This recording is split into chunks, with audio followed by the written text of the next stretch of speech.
we have a whole bunch of people coming on at all of a sudden, so we're going to give them a few minutes to get on. And in the meantime, if you would, just write your questions or that down that you have, and I'll do my best to get to them during the session. If you think of anything as we go along, you can type it into the chat box. It's on the right-hand side of your screen. If you're on a call, you won't be able to do that. So the topic of today's call, which will last 1 hour, is how to prepare for a real estate marketing session. And we'll be getting started in just a couple minutes, and I welcome you all to the call.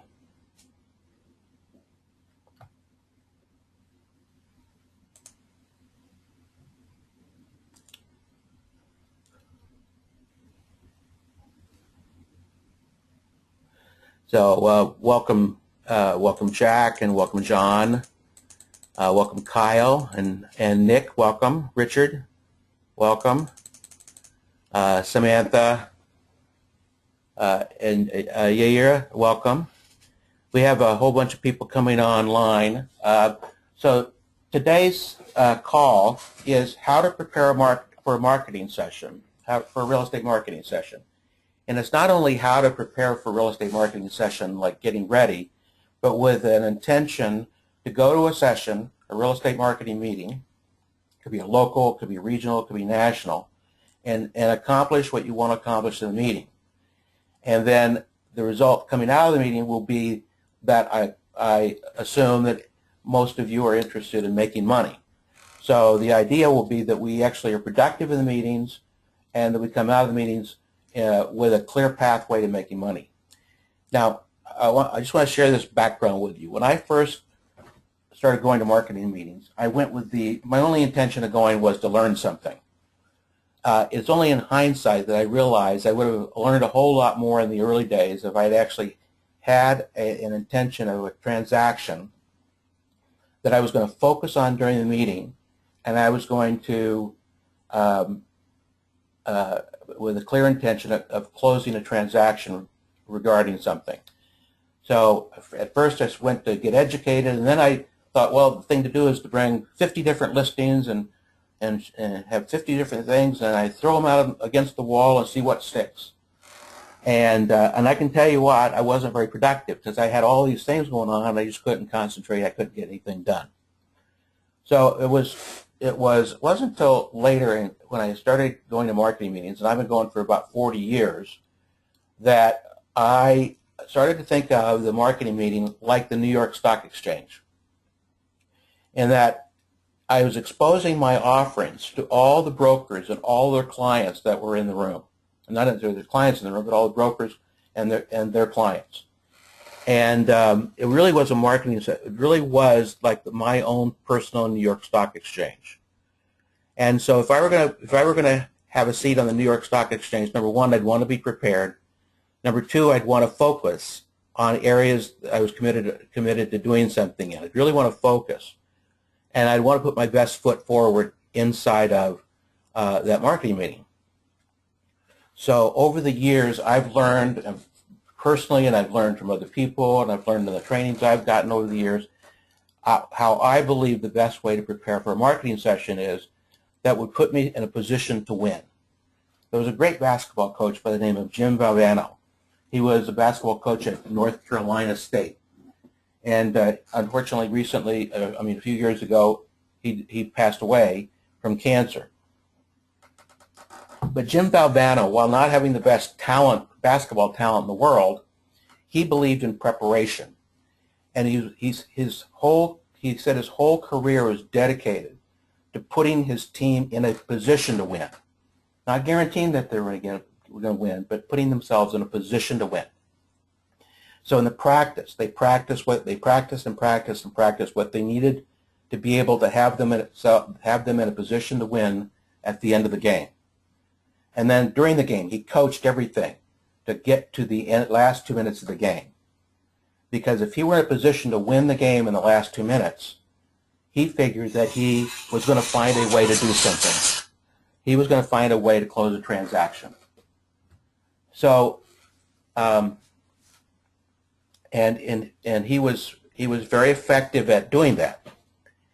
And in fact, he won 4 SEC conference championships, and he won a national championship over a much better team because he had prepared his kids to play in a game where they would make sure that they didn't make critical errors, and they always put their best foot forward to put themselves in position to win. And that's what I think of the marketing session as well. So that's what we're here for today. So I want to start with we're going to talk about preparation, being prepared going into the meeting. I'm going to talk at the end a little bit about what to do during the meeting and after the meeting, but most of this call is about preparation. So the first thing, of course, is what I said a second ago, is you want to get clear about what you want to accomplish. If you're not clear what you want to accomplish, you will accomplish nothing. And some of the best marketers I know, before they go to the meeting, they start really getting clear what they're going to accomplish in the meeting. They just don't have it on their schedule to show up at. They have their priorities. Priority number 1, number 2, and number 3. I think the most anybody can handle is 3 priorities at a marketing session of marketing properties. Because going beyond that, you just get overwhelmed and confused and can't get a lot accomplished. So we're going to talk about getting clear about what you want accomplished.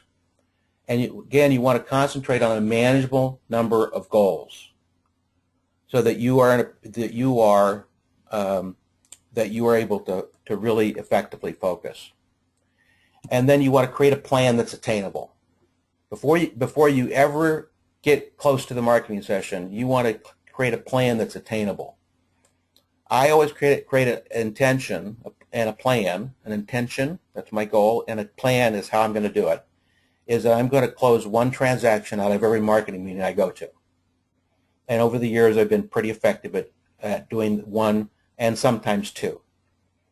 So that's because I plan and I prepare as best I can for the meeting. And you're never going to do it perfect. I never do it perfect, but you can increase your odds and chances of winning. That is, putting yourself in a position to win by going through certain steps. And for you old timers, and there are a number of people here that have a lot of experience, you want to really act like and think like everything I'm saying is going to trigger something in you that you haven't ever thought about. All right. So first step, there's 4 basic components of preparation. There's the property, knowing what the facts are about the property and being able to accurately and communicate that.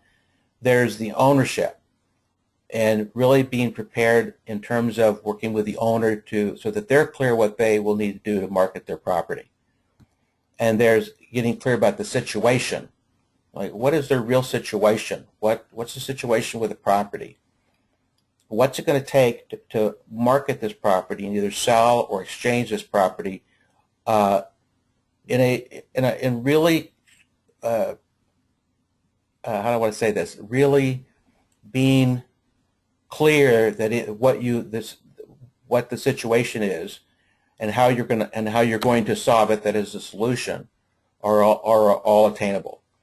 I recently, 2 years ago, I sold a house I had in Dallas.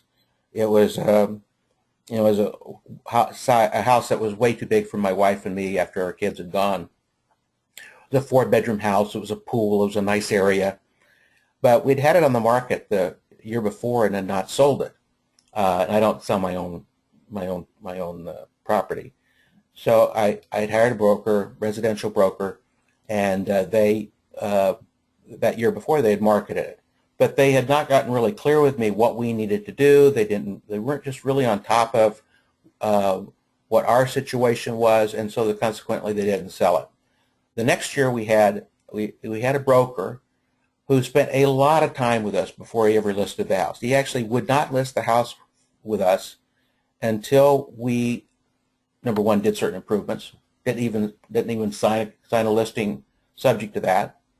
He wouldn't list the house with us, and he wanted to know what we would he really wanted to know our situation, what we were trying to accomplish, and then he really sat down with us and got really clear about what we would really do. So we're going to go through the preparation for a marketing session in that similar kind of fashion. So we're going to talk about much of this you will already know, but many times we don't do what we know to do. So we're just going to revisit these things. So in preparation, you want to assemble all kinds of information about the property. You want to assemble what are the facts about the property, the location, the size, the dimensions, the square footage, the front feet. Having a survey, in fact, is a good thing to have in terms of being able to bring that to the meeting. The zoning and permitted usages. You'd be shocked at how many brokers, including myself sometimes, go to a marketing session and we don't have a copy of the zoning and we don't for sure know exactly what the permitted usages are for that zoning. What the taxes are, the assessment. Is it going to increase if we sell the property? What is the taxes now? What are they predicted to be? Utilities. Are the utilities to the site? How much do the utilities run? The income and expenses, etc. So I want to show, particularly those that have never seen this before, I want to show the kinds of information you might consider having in your backup package. We'll talk about the backup package as we go along. That is a package that you bring that you can, or have in digital format that you can send out regarding the property. So a backup package might include, of course, title, if you're in physical form, a title page, pictures. Color pictures make all the difference in the world. Having color pictures, that are printed or as a picture or printed on a piece of paper are very useful. And aerials are very helpful as well. That you can really see where the property's in relationship to. What's just around it? I was once looking at a piece of property, and the property itself, it was a piece of land that I was looking at developing. I had not been in the city, looking at the developing, I saw a piece of land. But if I would have seen the aerial around it, I would have known that that property was not appropriate for my usage. I was going to build a mini storage, and I looked around. Land was great layout and everything, but there was nothing around it to be able to draw my clients, our customers from. There was no houses, there were no apartments. It was an immediate area, and while there's a nice highway in front of it, that was a stretch of highway where there was really no people. So having an aerial is very helpful. Now, if you're going to a marketing session, one of the best things to have is some kind of overhead. Now, there's two kinds of overhead today. One kind of overhead, you just put down a piece of paper with a picture on it and it'll project it up. And then there's overhead paper, which, the old overhead projectors use. And I was at a meeting recently where all they were able to get was the old style overhead projector, and people that weren't prepared for that couldn't show their package to people in front of the room. So you want to be prepared with that. So you want to have really good pictures. You want to have a description of the property, and I mean like a really good description of the property. What's the age? What's the construction type? Does it have a basement? What's the utility capacities to the building if it's a building? How does the floor plan lay out? I was at a marketing session just this last week, and somebody had a very detailed floor plan of each floor in a two-story building, and I can see whether it was adaptable to another use really fast. And I wouldn't be wasting my time by making an offer on it if it was not going to work out, and I wouldn't be wasting the broker's time either. So this will give you an opportunity to not really waste your time in terms of your preparation if you can give information to people that is useful. So we're talking about property first. So, and though in the backup package it's useful to have a description, something about the owner's intent, which we'll go through in a little bit. What does the owner want to accomplish? Appraisals are very useful in marketing packages, but you always have to be mindful of the fiduciary and confidentiality relationship with your client and what kind of information like that or personal information they want disclosed. An operating statement is called an APOD. What is it? Actual income and expenses for the last year. And then what's projected for the future. For example, if you got a piece of land and you project putting a build-to-suit building on it, then what's the income going to be? What's the expenses going to be? Rent rolls, if it's an existing property, what are the rent rolls on each unit in the property, multifamily or commercial or industrial? Something about the leases, like copies of the leases or at least a synopsis of the lease. How long does it last? Who's it with? Then same thing with notes and deeds of trust. Mortgages, deeds of trust we use in Texas, mortgages in other states. What's the information about the loans? And copies of the tax bill, copies of the insurance policy or at least the insurance amount, maps of the area, as I said earlier, zoning information, the Chamber of Commerce information, and preliminary title reports. Now, I like preliminary title reports because I can see what the utilities are. I can see what the utility easements are on the property. I can see if there's any liens I got to deal with. I can see, I can really get a fact sheet about what's happening to the property. I can also see who's on title. The property may be listed by one person's name, but there might be a whole family that's on the title. And if you're not clear about who's on the title, it becomes very difficult as you go along to get a transaction closed. So I like to know that as the person who's in the process of acquiring a property or representing somebody in acquiring a property. So all of this, and you're not going to ever have necessarily everything, and you might have more things than this, but you want to be able to hand a backup package to whoever you're working with, because either by digitally or by email or just by piece of paper, because the more information you have and the clearer it is and the more useful it is, again, you put yourself in a position to win. More likely you are to win if you can have information that you can deliver to people. Time after time, I see the people that repeatedly close transactions out of marketing sessions are those people who are prepared with the first piece is a good backup package, and they know the facts about the property and they can answer any question. The worst thing, it's just terrible when somebody asks me a question. I represented a property and somebody asked me a question and I don't know the answer, and it creates this I want to call it like aura of uncertainty. And so I want to be able to give as much certainty as somebody in the moment they're interested in the property. I want to give it the most. I want to create the most certainty on their part and eliminate all uncertainty, so that we have the best chance of moving forward in a transaction. Because when they walk out of that meeting, when that other brokers walk out of that meeting, they're going to be left with 1 or 2 or 3 priorities that they're going to work on out of that meeting. And you want your presentation to be the one that really has them anxious to contact you back to make a transaction. So the first step in all of this, like I say, is to have your backup information.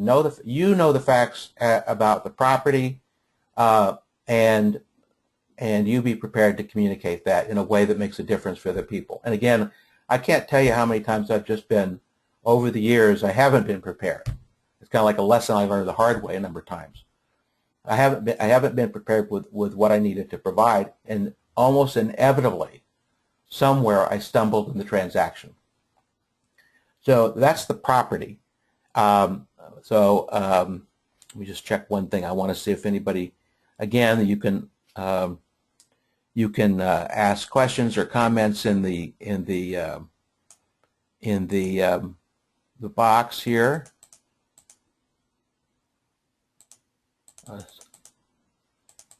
Somebody says they have to leave in a little bit, and they continue the cell phone while I drive.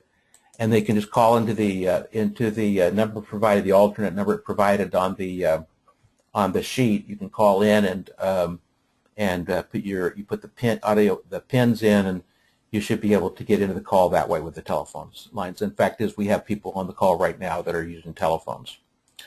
Okay, so that is, we started with I started with the property on purpose because that's mostly what people are, when you stand up at a marketing session, the first thing you're talking about is the property. Most people are interested in the property and the facts.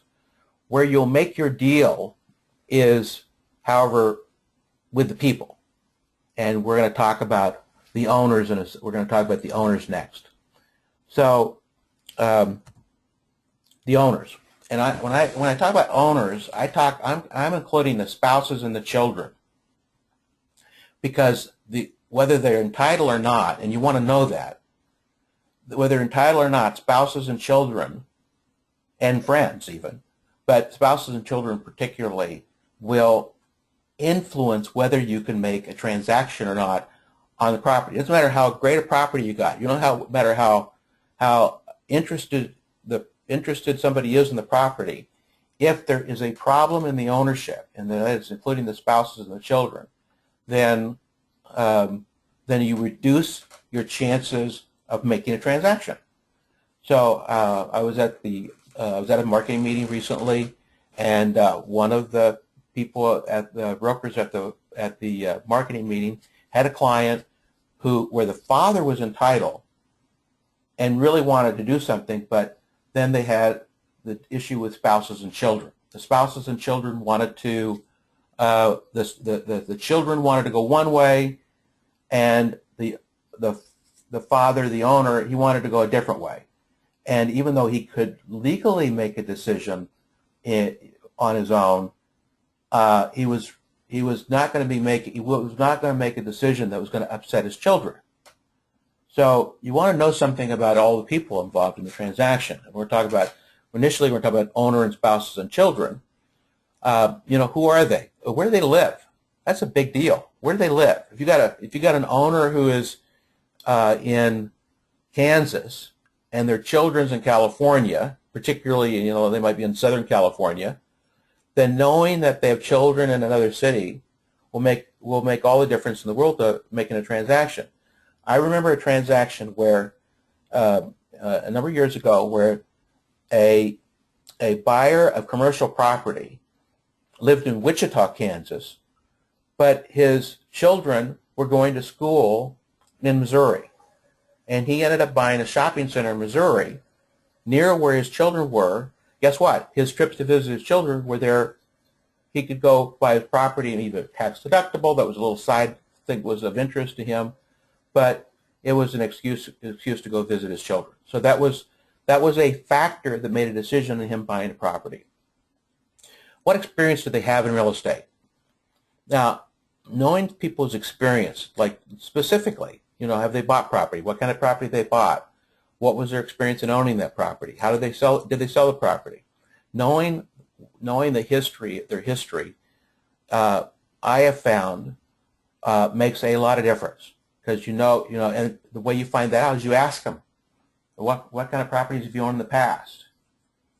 And this is in this world that we call counseling, real estate counseling. And the more you counsel your clients, the more you know about your clients, the more trusting relationship you have created with your clients, the more you've shown them what's really possible for them to accomplish in a transaction, the more likely you are to make a transaction in the first place. What abilities do they have? What skills do they have in business? What do they like to do in their spare time? Hobbies play a lot of impact in people's real estate decisions. They like to go to the lake. They like to go to Costa Rica. Can make a big impact on what kind of properties they will own. What experience do they have in various different other businesses? I was advising somebody just this last year that they were out trying to. It was a single family house flipper who bought and sold houses, and I was advising them about finding buyers for their property. And the seller wasn't asking prospective buyers what they did for a living. And I was saying, well, you could get a plumber. If you had a plumber, you could put a plumber in your properties, and for a down payment, you could take plumbing credits for a down payment on on the purchase of the house you're trying to sell. Expands the ability to do a sale. And I was really advising them in the world of, you want to make it as easy as possible for somebody to buy your property, in this case a house, and you want to make it, even if they don't have a down payment in cash, they can provide some kind of down payment in terms of professional services. That day he had talked to somebody about buying the house who didn't have the cash for down payment. He just kind of like dismissed it. Turned out the guy was a plumber. Went back to him and he made a transaction with that man to buy the house. So you want to know it doesn't apply just to residential. It applies to all kinds of commercial and industrial property. What experience do people have in other businesses? Do they have business partners? Have they had business partners? I used to have, when I was young, I used to have this belief that you shouldn't have business partners. My dad always told me partners are bad.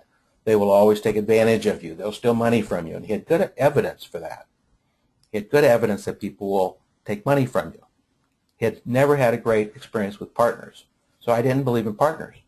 And then later on, over the years, I found, and so if you tried to sell me something that required a partnership, I would have just not even been interested in it. But over the years, I've developed an appreciation of partners. And in fact, I rarely go into a transaction today unless I have some kind of partnership, some kind of partner involved in the transaction. I just find it works better.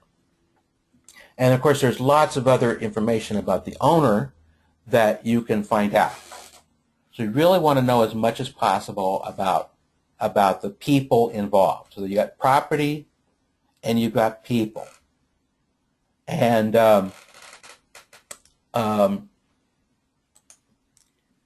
to say this, I'm going to back up and say this regarding preparation. So I can tell you that I've gone to marketing sessions where I just kind of like, I just got a listing the week before, and we didn't have the information on the owner and the property. And I failed miserably in making a transaction given without owner, without property, because I wasn't prepared. The more, again, you prepare yourself, the better chance you have to win. All right, so the situation. I'm going to be making, by the way, I'm going to be making this available, this recording available on my website for you all, and you'll be able to go online and and I'll send you all a link to the recording. If you want to have anybody else listen to it, they're welcome to. But so you might want to write this down. To solve a problem, you have to correctly identify it first. I don't know how many times I was solving the problem and only to find out I didn't know what the problem really was. Somebody had. So the situation, people have situations. There's properties that have particular situations, and the problems exist people have problems. They wouldn't make a move if there wasn't some situation they weren't trying to improve or some problem they're trying to solve. But unless we know the problem, we can't solve it. So you want to really identify the problem with your client, what the real issue is, and what they really want to accomplish. What's the real problem, and what do they want to accomplish? If you can do that, you stand a far better chance to make a transaction. Again, we're putting ourselves in a position to win. And then solutions. And we're going to talk quite a bit about solutions in a moment. What will they do? What will the sellers do in a transaction? What do they really do? What will other people around them do? Bankers, lenders, lawyers, etc. And you want to begin to brainstorm solutions with them and with other brokers. One of the great things about the different associations, the Society of Exchange Counselors, the SEC, the National Council of Exchangers, the NCE, NISCAR meetings, all the regional meetings like the Ohio Real Estate Exchangers, all these places are great opportunities to brainstorm solutions. So when you get yourself some powerful people, you'll be able to, in a room, you'll be able to come up with solutions that you never really dreamed of were possible before you go into the meeting. So, but you want to be prepared. You want to begin brainstorming before you get there. How can we solve this problem? All right, so motivation. So this is one thing, you may have heard this, you may not have, but I can't emphasize it enough. Motivation is not how someone feels about something. So motivation is not how someone feels about something. We think motivation, colloquially, like we talk about like this, that, well, they're really motivated, they really want something. No, motivation is not how someone feels about something. And it's not a number like they're an 8. I remember saw a package recently where it was written down motivation, and the broker wrote down 8. But that's not a motivation. That's just an assessment of a motivation by the broker. But that's not motivation.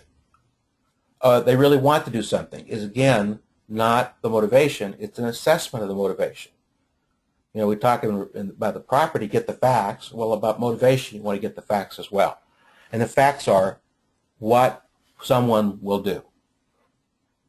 Motivation is indicated by what someone will do. The doing of something is the clear way to determine whether you can make a transaction, because the more a buyer or seller or exchanger will do, or a tenant will do in a transaction, the more likely you are to make a transaction. So we want to go into in depth about this. So I want to talk about most motivated transaction ideas. So now we're not necessarily looking for the most motivated, just want to look for ideas about what somebody will do as an indication of their motivation, or as the more accurately said, as the way to have their motivation make a difference in accomplishing what they want to accomplish. So we're just going to walk through here. I'm going to talk through these different ideas, and my invitation is that you take these and other ideas and you talk to your clients, or you talk to your partners, or you talk to the people you do business with, your banker even, and you want to find out what's some things that they might do. So we're just going to walk through that. We're going to walk through these, and we're going to spend a little bit of time on these so we can get a sense of this. So and these are not in any order. There is somebody has an order in which these work, and I'm just not going through that. But I want to go through these, and these are just not in any particular order. So for example, so the first one is, will someone discount and buy back the property? Will someone discount and buy the property back? So if, for example, they have a property and what they want to accomplish is they're looking to raise some money, and the property, everyone agrees, is worth $100,000, well, they sell that property at a discount, say $80,000, and then either agree to buy it back at some time in the future, or have an option to buy it back in some time in the future.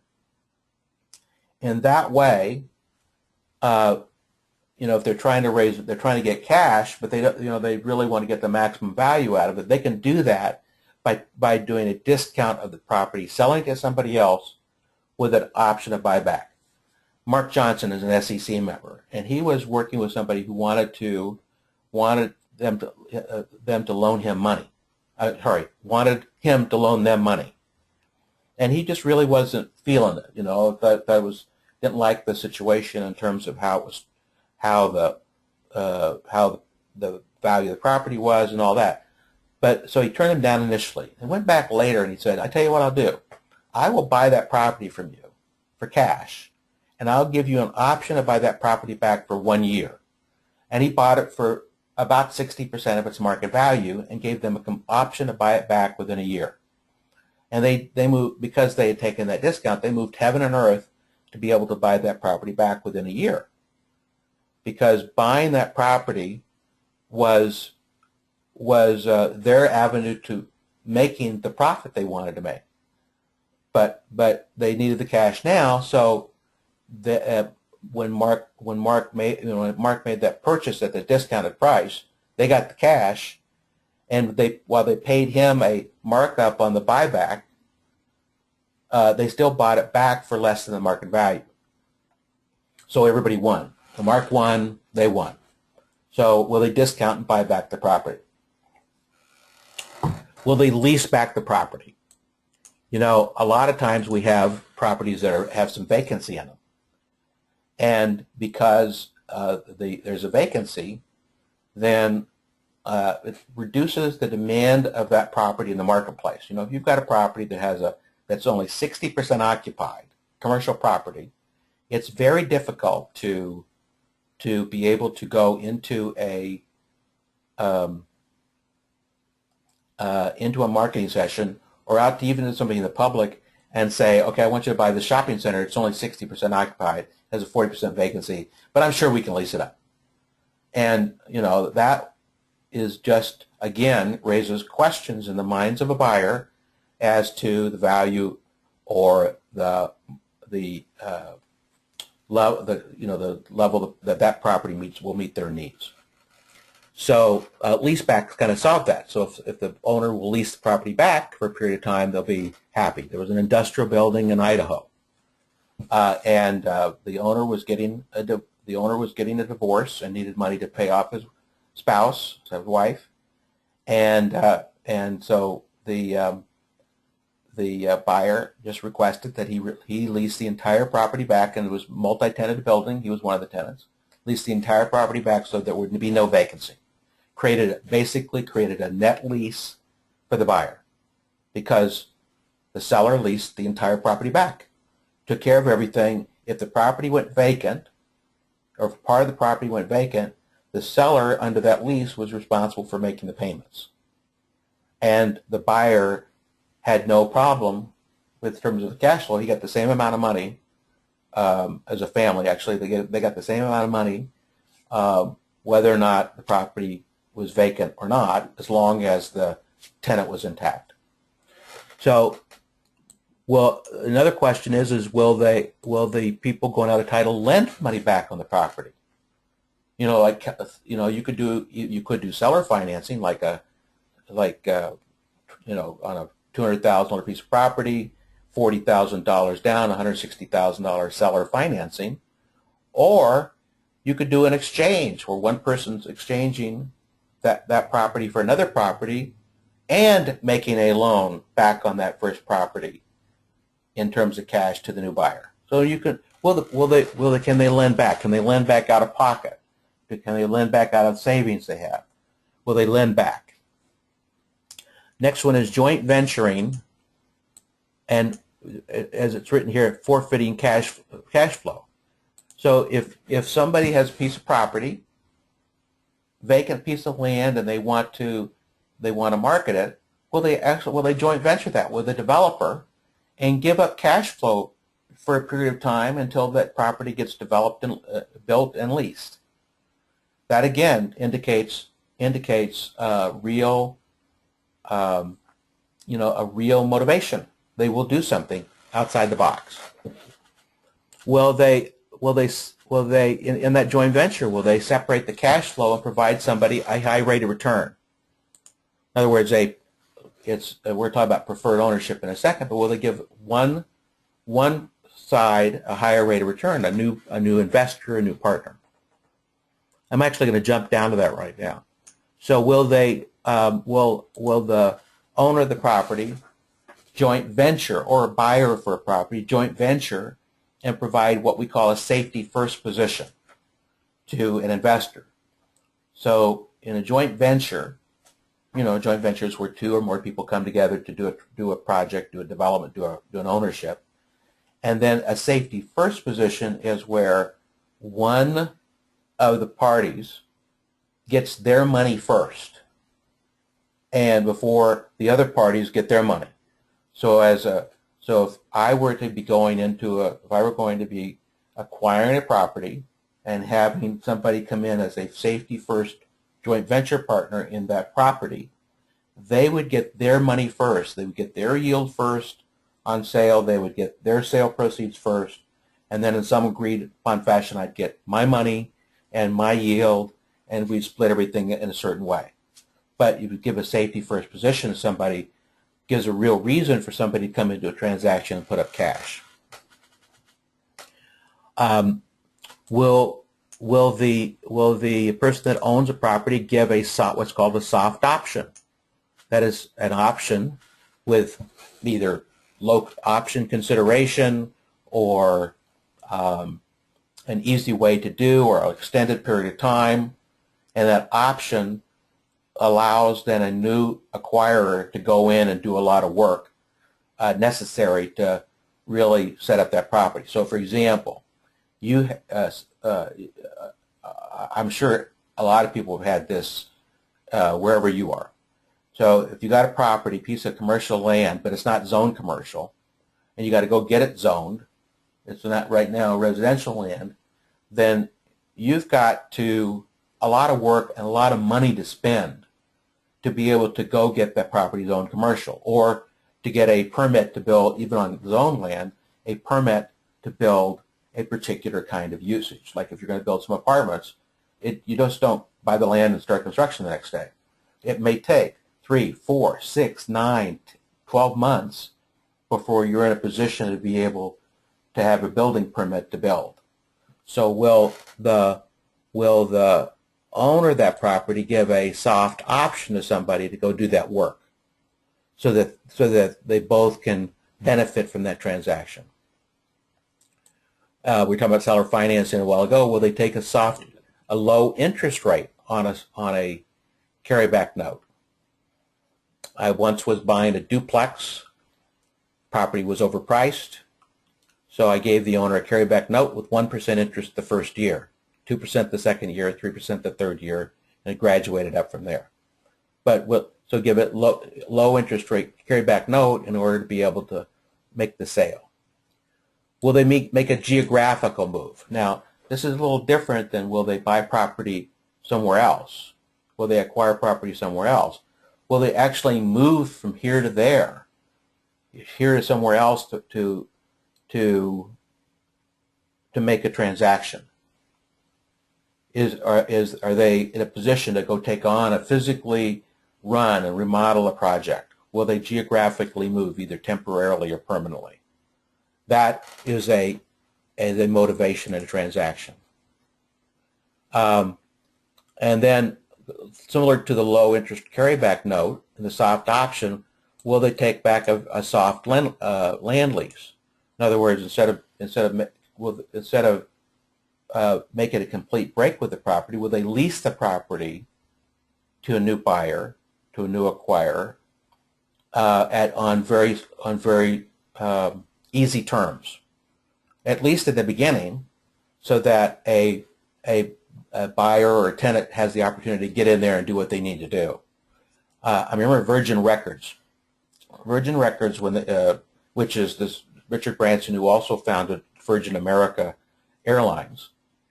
When he was opening up record stores, they started in Britain. When they were opening up the record stores, they would only lease space in a commercial building where they got the first 60 days rent free. In other words, he needed in this case, a soft lease, not a land lease, but a soft lease, because that was the way they could get in there and get their business going. And after the 60-day startup period, they knew they could make a profit. So they didn't have to spend the first 60 days losing money just getting the business going. And I misread this a second ago. It said, but will they take back a soft land lease? In other words, can I lease the property for a long period of time, lease the vacant land for a long period of time, so that I can do my development, as an example, or that I can get the property zoned, or I can subdivide it and get it ready for sale. The number 11 here is, will they take on, let me actually go to questions. I saw a question here I want to see. Where can you find a copy of the most motivated transaction ideas? I will put that on my website and send it to all of you, this most motivated ideas. I'll put that on my website. The video and the and what I'm showing you will be available there. Okay, so if that makes a difference, I'll be sending that. I'll send an email out to you all in the next 2 days so that you have access to both the webinar here and to the notes that I'm showing you here. All right, I hope that answers that question. Thanks for asking it. Will they take on negative reverse cash flow? Well, reverse cash flow I guess sounds nicer than negative cash flow, but will they take on negative cash flow for a period of time? If there's a lot of people looking for positive cash flow, but will they, to assist somebody, will they take on some negative cash flow, at least for some period of time, until they can turn around a property or they can rent a vacancy? Will they take on some negative cash flow? Will they use their financial strength? Now, that might mean, will they sign on a mortgage? Will they personally guarantee a note for the other party?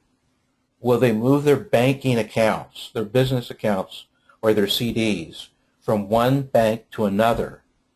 So not guaranteeing them, just move them so that the other party can create a new business relationship or expanded business relationship with that bank. Dick Jensen, one of the things he did when he was developing auto stores, Dick Jensen's out of Boston, developing these auto supply stores, he'd go into the bank, and he would go into the bank and he would want to get a loan from the bank to build these auto supply stores. Many times, they were from out of town. Since he was from out of town where the store was being built and the tenant was from out of town, they had a difficult time establishing a business relationship with a local bank. So he would ask one of his clients and investors to move money to that bank so that the bank, could see that they really meant business. They'd have, and they had some increase in their yield. The bank had increase in their yield because they were paying low amount of money on the CD, zero on checking accounts. And he was able to develop several properties doing that approach because it was an added benefit for the bank. And it didn't even pledge or have pledged the cash banking accounts or CDs. So will they use their financial strength? You want to get these clear with the owners, what they will do. You want to be clear about it. And I'm going to go through some of these a little quickly, but again, like I say, these will be available. Will they accept personal properties as a down payment? Many times toys, watches, anything as a down, special things as a down payment. I've seen trucks used as down payments on properties. Will the owner move the debt from one property to another? In other words, he's got a property, got a debt on it. Will the owner move the debt from one property to another so he or she can offer it free and clear? Will they sell below appraisal? And then this is what I consider to be a big deal, and that is, will they add cash? Will they add some cash to a transaction? I have a client who has vacant land, and he wants to use that vacant land as part of the purchase price of improved rented properties. To do that, he'll take, for example, $450,000 in cash. He'll add it to his $150,000 piece of land, and he'll use that to buy a $600,000 piece of property. And with the intention that he's going to borrow all or most of that cash that he's put in from a lender against the property he's acquiring. So will they add cash? Will they add cash out of pocket? Will they manage? Will they take a risk? Will they take property anywhere? Being able to go anywhere makes a huge difference in a transaction. Will they guarantee the income? Will they guarantee the net operating income? Will they guarantee the cost of the project? Guarantees make a huge difference in being able to make a transaction. I'm going to skip over a couple of these. One I particularly like is, will they add services? Sometimes the adding of services in a transaction makes the difference between making a transaction and not. And it can be any kind of service.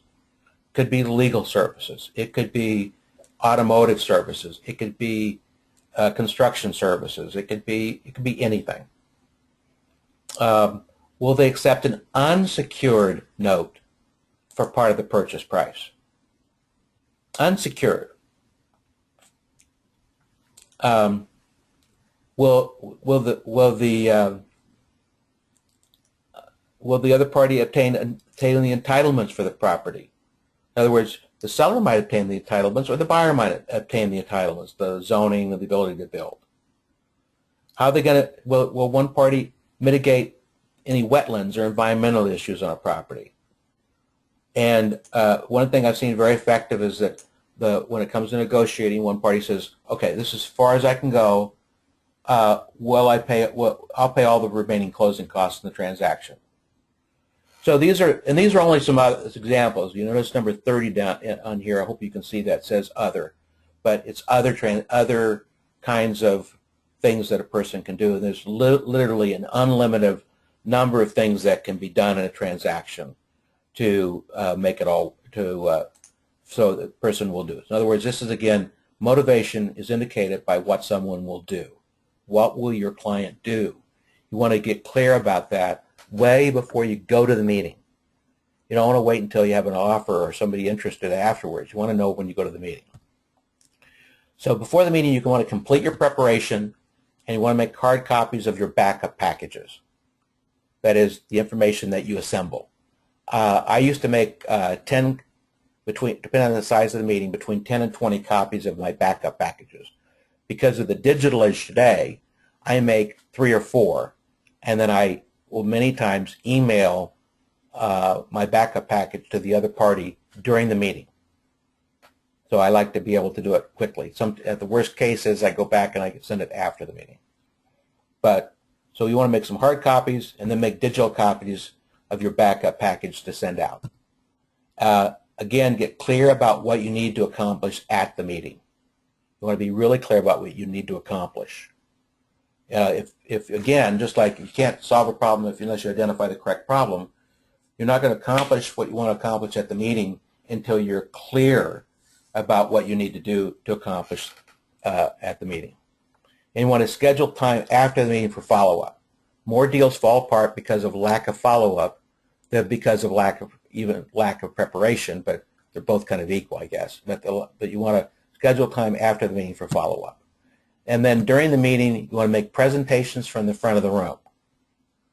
You want to basically get your 15 minutes of fame, 15 seconds of fame, whatever it takes, about your property, your situation, about what you want to accomplish.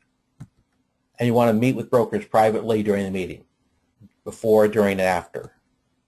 You want to give out copies or send out copies of your package, and you want to stay as late as possible in the marketing session. I have found that best deals get done as the day wears on in the marketing session. So then after the meeting, you want to follow up, and follow up. And you just keep following up until you make a transaction. So I want to leave you. I'm just looking and see if there's any new questions in here. Okay, no new questions. So what I want, and if you have any questions before we complete, please put them in the chat box now. I want to leave you with this. The preparation, again, I said it earlier, the preparation in working, getting the facts, real facts about the property, and you getting clear as the broker about what the facts are about the property and really what the range of value is for a property.